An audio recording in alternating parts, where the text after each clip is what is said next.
So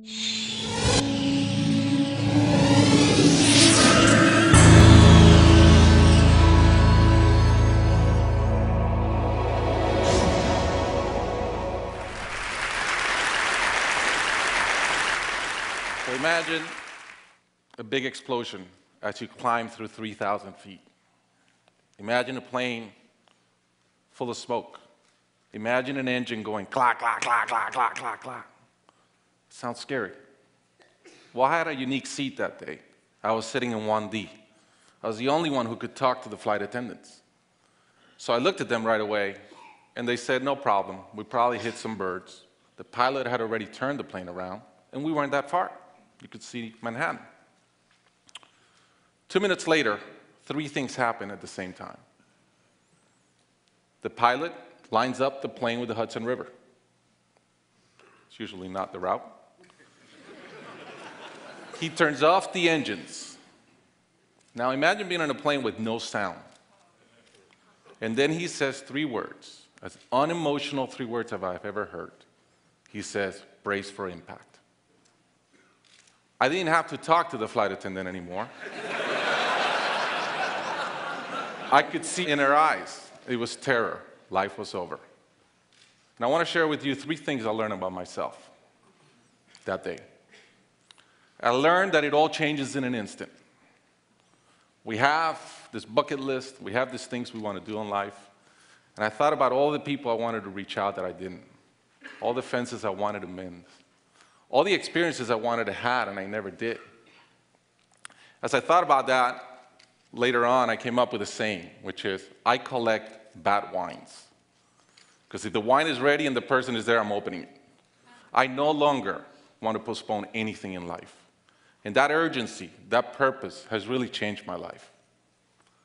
The second thing I learned that day, and this is as we clear the George Washington Bridge, which was by not a lot, I thought about, wow, I really feel one real regret. I've lived a good life.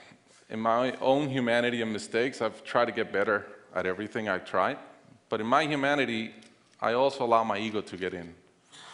And I regretted the time I wasted in things that did not matter with people that matter.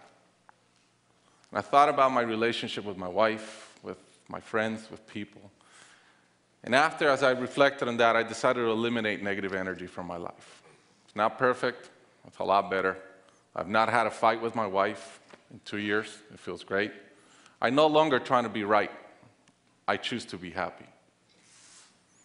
The third thing I learned, and this is as your mental clock starts going 15, 14, 13, you can see the water coming. I'm saying, please blow up. Right? I don't want this thing to break in 20 pieces like you've seen in those documentaries. And as we're coming down, I had a sense of, wow, dying is not scary. It's almost like we've been preparing for it our whole lives. But it was very sad. I didn't want to go. I love my life. And that sadness really framed in one thought, which is, I only wish for one thing. I only wish I could see my kids grow up. About a month later, I was in a performance by my daughter, first grader, not much artistic talent, yet. And I'm bawling, I'm crying like a little kid. And it made all the sense in the world to me. I realized at that point, by connecting those 2 dots, that the only thing that matters in my life is being a great dad. Above all, the only goal I have in life is to be a good dad. I was given the gift of a miracle of not dying that day. I was given another gift, which was to be able to see into the future and come back and live differently. I challenge you guys that are flying today. Imagine the same thing happens on your plane, and please don't. But imagine, and how would you change?